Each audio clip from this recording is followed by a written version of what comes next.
আসসালামু আলাইকুম। সবাইকে স্বাগত জানাচ্ছি আমার দেশ মিড ডে নিউজে। সঙ্গে আছি আমি মাহবুবুর রহমান ইমন। শুরুতেই শিরোনাম। গভীর শ্রদ্ধা ও ভাবগম্ভীর্যে মহান শহীদ দিবস ও আন্তর্জাতিক মাতৃভাষা দিবস পালন।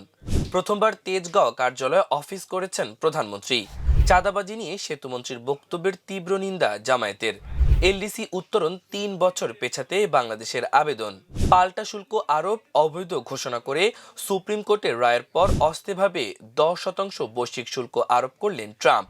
শুনছিলেন সংবাদ শিরোনাম, এবার বিস্তারিত। খালি পায়ে ফুলের ডালা হাতে নিয়ে বায়ান্নর ভাষা আন্দোলনে শহীদদের প্রতি শ্রদ্ধা জ্ঞাপন করছে মানুষ। দীর্ঘদিন পর শহীদ মিনারে হাজার হাজার মানুষ শ্রদ্ধা জ্ঞাপন করছে। শনিবার কেন্দ্রীয় শহীদ মিনারে ৫২ সালের ভাষা শহীদদের প্রতি ফুল দিয়ে শ্রদ্ধা নিবেদন করেছে বিভিন্ন শ্রেণী পেশার মানুষ। দীর্ঘ ফ্যাসিবাদী শাসন অবসানের পর নির্বাচিত সরকারের অধীনে পালিত হচ্ছে আন্তর্জাতিক মাতৃভাষা দিবস। রাত ১২টা ১ মিনিটে রাষ্ট্রপতির ফুল দিয়ে শ্রদ্ধা নিবেদনের মাধ্যমে শুরু হয় এবারের আন্তর্জাতিক মাতৃভাষা দিবস পালন। প্রধানমন্ত্রী, প্রধান বিচারপতি, মন্ত্রিপরিষদ, বিরোধী দলীয় নেতা ও বিভিন্ন রাজনৈতিক দলের নেতারা ফুল দিয়ে শ্রদ্ধা জানান। রাত থেকেই বিভিন্ন শ্রেণী পেশার মানুষ স্বতঃস্ফূর্তভাবে শহীদদের প্রতি শ্রদ্ধা নিবেদন করে। এবারের ২১শে ফেব্রুয়ারি আন্তর্জাতিক মাতৃভাষা দিবস ও শহীদ দিবসে ছাত্র জনতা ভাবগম্ভীর পরিবেশে শৃঙ্খলার সঙ্গে সারিবদ্ধভাবে শ্রদ্ধা নিবেদন করে। আইন শৃঙ্খলা রক্ষায় কয়েক স্তরের নিরাপত্তা ব্যবস্থা গ্রহণ করা হয়। ১৫,০০০ পুলিশ সদস্য সহ র্যাব ও আনসার সদস্যরা নিরাপত্তা রক্ষায় দায়িত্ব পালন করেন। প্রধানমন্ত্রী তারেক রহমান এই প্রথম তেজগাঁও কার্যালয়ে অফিস করেছেন। শনিবার সকাল ১০টা ১০ মিনিটে তিনি প্রধানমন্ত্রীর কার্যালয়ে আসেন। এ সময় কার্যালয়ে মুখ্য সচিব এবিএম আব্দুস সাত্তার ও অতিরিক্ত প্রেস সচিব আতিকুর রহমান রুমন প্রধানমন্ত্রীকে স্বাগত জানান। তারেক রহমান নিজের কার্যালয়ের মূল ভবনে প্রবেশের আগে সাবেক প্রধানমন্ত্রী বেগম খালেদা জিয়া সরকারের সময় দায়িত্ব পালনকারী কর্মকর্তা কর্মচারীদের সঙ্গে কুশল বিনিময় করেন। প্রধানমন্ত্রী তারেক রহমান কার্যালয়ের পুরনো অনেক কর্মকর্তা ও কর্মচারীদের নাম ধরে কাছে ডেকে কথা বলেন। এ সময় সংশ্লিষ্টরা কিছুক্ষণের জন্য ভুলে যান তারা দেশের প্রধানমন্ত্রীকে এত কাছাকাছি পেয়েছেন। প্রধানমন্ত্রী একটি স্বর্ণচাপা ফুলের চারা কার্যালয়ের চত্বরে রোপণ করেন এবং মহান আল্লাহর কাছে শুকরিয়া আদায় করে বিশেষ মোনাজাত করেন। এরপর প্রধানমন্ত্রী তারেক রহমান মহান শহীদ দিবস ও আন্তর্জাতিক মাতৃভাষা দিবস ২০২৬ উপলক্ষে ডাক টিকিট উন্মোচন করেন। সমঝোতার নামে চাঁদাবাজিকে বৈধতা দেওয়ায় বক্তব্যের তীব্র নিন্দা ও প্রতিবাদ এবং গভীর উদ্বেগ প্রকাশ করেছে বাংলাদেশ জামায়াত ইসলামী। শনিবার গণমাধ্যমে পাঠানো বিবৃতিতে দলটির সহকারী সেক্রেটারি জেনারেল এবং কেন্দ্রীয় প্রচার ও মিডিয়া বিভাগের প্রধান অ্যাডভোকেট এহসানুল মাহবুব জুবায়ের এই প্রতিবাদ জানান। বিবৃতিতে তিনি বলেন, সম্প্রতি সড়ক পরিবহন, রেল ও নৌ পরিবহন মন্ত্রী শেখ রবিউল আলম সমঝোতার নামে চাঁদাবাজিকে কার্যত বৈধতা দিয়েছেন। আমি তার এই অনাকাঙ্ক্ষিত, অনভিপ্রেত ও অনৈতিক বক্তব্যের তীব্র নিন্দা ও কঠোর প্রতিবাদ জানাচ্ছি এবং গভীর উদ্বেগ প্রকাশ করছি। তিনি আরো বলেন, চাঁদাবাজি একটি ফৌজদারি অপরাধ। এটি সমাজ, অর্থনীতি ও আইনের শাসনের জন্য মারাত্মক হুমকি। একজন দায়িত্বশীল মন্ত্রীর বক্তব্যে যদি এমন কোনো বার্তা যায় যে অবৈধ অর্থ আদায় বা অনৈতিক সমঝোতা গ্রহণযোগ্য, তাহলে তা রাষ্ট্রের জন্য কলঙ্ক।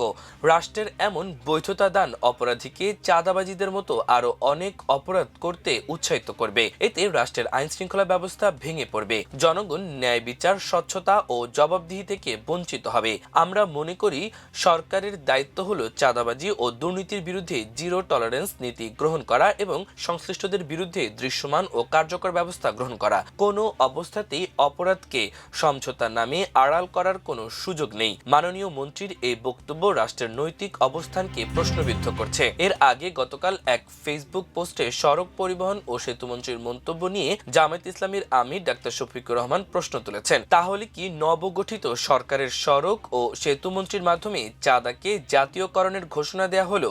তাহলে কিভাবে দুর্নীতির টুটি চেপে ধরা হবে?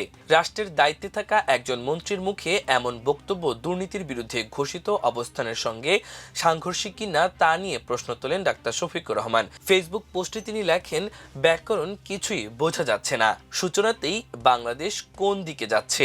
তিনি আরো লেখেন, প্রিয় জনগণ, চাঁদার কালো থাবা থেকে বাঁচতে হলে লড়তে হবে। এই লড়াইয়ে আপনাদের সঙ্গে আমরা আছি ইনশাল্লাহ। স্বল্পোন্নত দেশ তথা এলডিসি তালিকা থেকে উত্তরণের সময়সীমা ৩ বছর পিছিয়ে দেওয়ার জন্য জাতিসংঘের কাছে আনুষ্ঠানিকভাবে আবেদন করেছে বাংলাদেশ।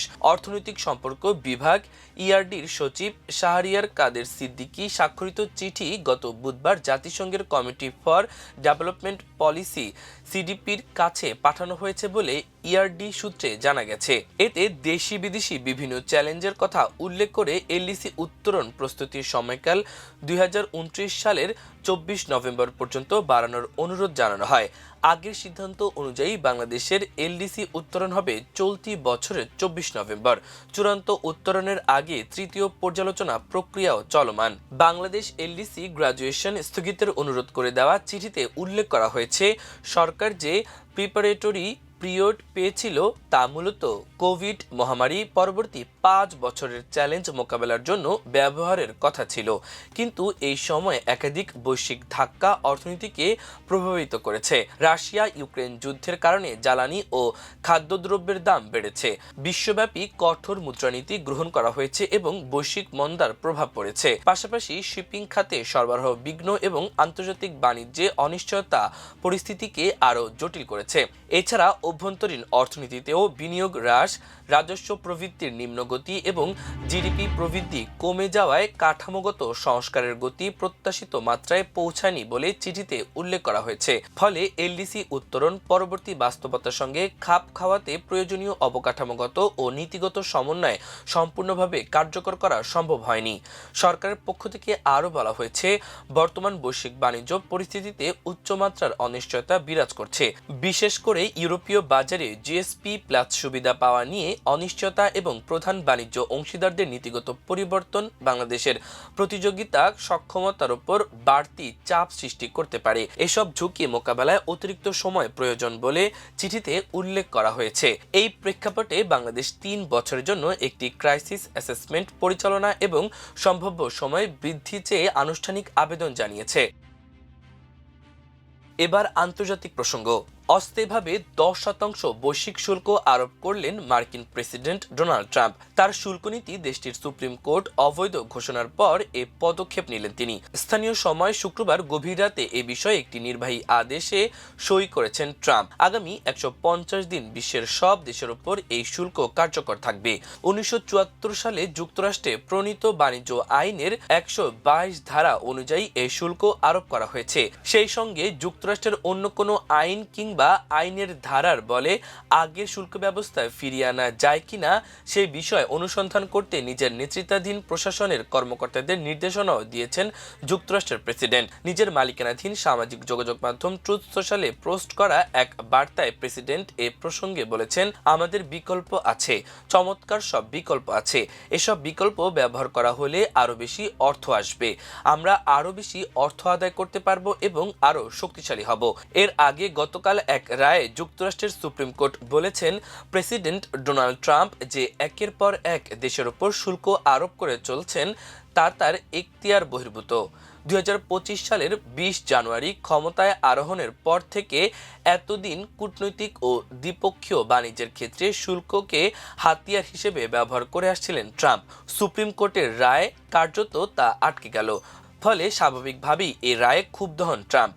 রায়কে হাস্যকর বলে উল্লেখ করেছেন প্রেসিডেন্ট ট্রাম্প। এই রায় ঘোষণার জন্য সুপ্রিম কোর্টের বিচারককে লজ্জা হওয়া উচিত বলেও মন্তব্য করেছেন তিনি। প্রেসিডেন্ট ট্রাম্প আরও বলেছেন, সুপ্রিম কোর্টের যে বিচারপতিরা এই রায় দিয়েছেন তাদের দেশপ্রেমের অভাব এবং সংবিধানের প্রতি অবিশ্বস্ততার কারণে তিনি নিজেও লজ্জিত। প্রিয় দর্শক, আমাদের আজকের মিড ডে নিউজের আয়োজন এই পর্যন্তই। সবাই ভালো থাকুন, সুস্থ থাকুন, আমাদের সঙ্গে থাকুন। আল্লাহ হাফেজ।